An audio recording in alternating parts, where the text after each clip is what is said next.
Think back for a second. How many times in your life have you opened the front door of your house and 2 minutes later felt like your life was about to become complicated? Not necessarily because something bad was going to happen, but because you understood that the decision you made next could change your life forever. And that was exactly what happened to Margaret. Because at 80 years old, Margaret had finally achieved something many people never truly managed to find: peace. And after 16 years living alone, she had learned how to protect it. But then, on an ordinary Tuesday, someone knocked on her door, and less than 10 minutes later, Margaret began to realize that her life had just slipped out of a balance she had spent years building. Margaret was 80 years old, and honestly, she no longer expected big surprises. She knew her routine, she knew her silences, and she was fairly comfortable with both. Sometimes entire days went by without the doorbell ringing, and honestly, sometimes she did not even notice. She had discovered something many older people understand perfectly well. Loneliness has disadvantages, but peace and quiet also carry enormous value. At 80 years old, Margaret no longer cooked to impress anyone. She ate when she was hungry, slept when she was tired, and she could eat buttered toast at 4:30 in the afternoon without listening to unsolicited nutritional opinions. Over the years, she discovered that living alone came with unexpected advantages. Nobody criticized her cooking, mainly because there was nobody else there to suffer through it. And Margaret knew that perfectly well. As a midwife, she had spent far more time bringing babies into the world than learning how to cook properly. She listened to music from her youth while slowly tidying the house. And like many older people, she often found herself quietly singing along even though she no longer remembered all the lyrics. Because the music from your era does something strange. It does not just bring back songs, it brings back people, moments. But that peace had not appeared by accident. It had been earned. For more than 40 years, Margaret worked as a midwife. The reality involved endless shifts, middle-of-the-night calls, and nights so long that some days she could no longer remember whether it was Tuesday or if she was still trapped inside the same week. The great irony was that while she helped hundreds of women become mothers, she struggled just to survive as a single mother herself. Sarah's father had decided that parenthood was not really his thing. Some people collect stamps, others disappear emotionally from raising their children, and Margaret had to do everything alone. Every month was a financial puzzle: mortgage, food, heating, school, medication, never vacations, always extra shifts, always exhausted. But Sarah grew up feeling many absences: the absence of a father, the absence of time, the absence of a well-rested mother. And that was where the real problems began. When Sarah reached adolescence, the arguments started. At first small, then frequent, then unavoidable. Sarah had that teenage energy capable of turning any disagreement into a case for the International Court of Justice. She argued about clothes, schedules, food, life, the universe, and if necessary, Sarah probably would have argued with a cloud. Margaret tried to compensate: gifts, permissions, little details, small, desperate ways of saying, "Can't you see that I love you?"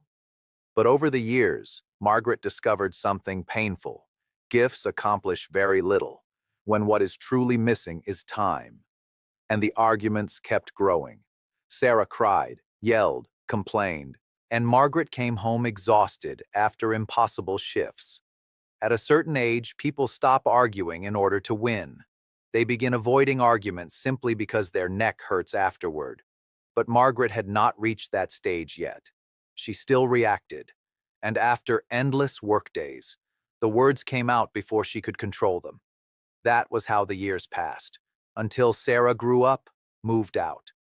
The visits became fewer, the phone calls disappeared, and eventually they stopped speaking altogether. And strangely enough, over time, Margaret became used to it. Not the pain, the silence. 16 years passed. People had opinions. There are always people with opinions. Everyone has advice. Very few show up when you actually need help. You should call her. She's your daughter. A mother must forgive. Curiously, none of them had been present during the arguments. And over time, Margaret discovered something unexpected. Peace. Imperfect peace. The kind that comes with silence, and pills organized by days of the week. If she became sick, she was alone. If she slipped in the shower, she was alone. But nobody yelled, nobody argued. And at 80 years old, that peace was worth a great deal. But then something strange happened. It was a Tuesday, and Margaret was trying to thread a needle when someone knocked on the door. She opened it and found a woman she did not recognize. And that was when things became truly strange. The woman cleared her throat and said, "I'm sorry to bother you. Your cousin Esther passed away 2 weeks ago, and before she died, she spoke about you often. I thought you should know." Margaret blinked. Esther. She had not heard that name in decades. A complete stranger appeared out of nowhere, talking about a nearly forgotten cousin. Margaret began wondering who this woman really was. Could it be a scam? Were they trying to trick her? At a certain age, you hear so many stories that everything starts feeling possible. But then she thought something even more absurd. Maybe the woman was a psychic, and she had brought a message from cousin Esther from beyond the grave. Besides, if anyone was going to come back from the afterlife to organize family problems, it definitely would have been cousin Esther. "Thank you for letting me know," Margaret said. "But forgive me, who exactly are you?" The woman froze, and then answered, "I'm your daughter, Mom." Sarah sat in the kitchen drinking tea, and Margaret was still trying to recognize her. The hair was a different color, and something in her face had changed. The years had worked overtime on both of them. They talked about work, about her partner, about life. It sounded like a perfectly normal conversation, but then Margaret started noticing small things. Sarah mentioned a friend. She couldn't accept that I was right. Later, she talked about a boss. In the end, he did exactly what I told him to do.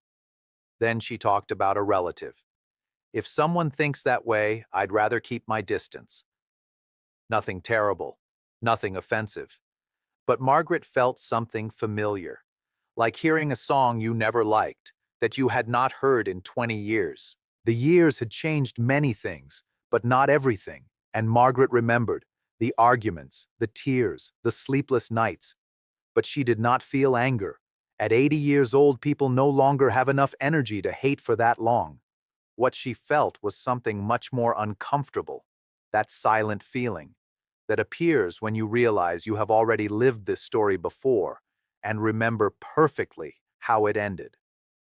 And then Margaret understood something uncomfortable. The real question was not, why did she come back? The real question was something else. What am I supposed to do now? Because Margaret knew Sarah. She knew her personality, her intensity, her need to be right, and she also knew something else. Peace takes years to build, and minutes to disappear. Eventually, Sarah stood up. She said she had to leave. Margaret walked her to the door, but only to the door. Because you say goodbye to a stranger from the doorway, you walk a friend to the car.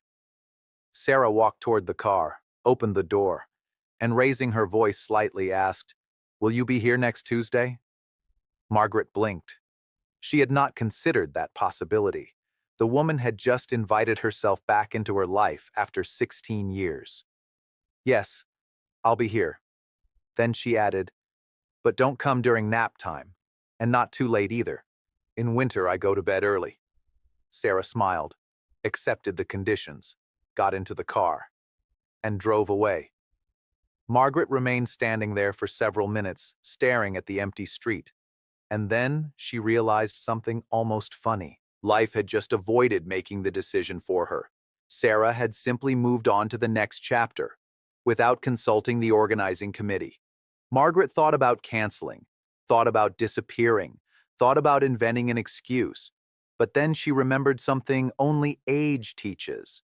Human beings think they control their lives. They make plans, calculate, avoid people, build emotional walls, and then life laughs at all of us, sometimes gently, sometimes with tremendous enthusiasm. But by 80 years old, Margaret already knew something important. You cannot control what arrives at your door. You can only decide how to receive it. And now I want to ask you something. If you were Margaret, what would you do? Would you open the door again? Would you risk a peace that took decades to build? Or would you keep some distance even if it were your own daughter? Because family can become our greatest refuge, but also the place where our deepest wounds are born. And honestly, I think many older people understand something younger people still have not discovered. Sometimes being alone hurts, but living in constant war hurts much more. Leave your opinion in the comments. See you soon.